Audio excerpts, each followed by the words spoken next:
మీరు ప్రతిరోజు ఏదో ఒక సందర్భంలో నన్ను గుర్తు తెచ్చుకొని బాధపడుతున్నారని. అందుకే నేనే స్వయంగా నా మన్మడు బర్త్డేకి వస్తున్నా.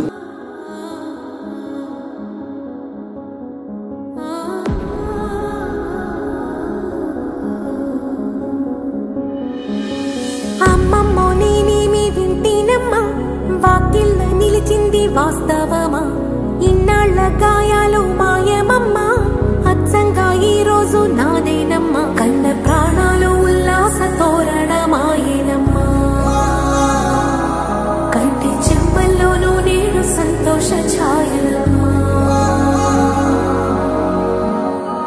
నమ్మలేని కలలు నిలిచె కను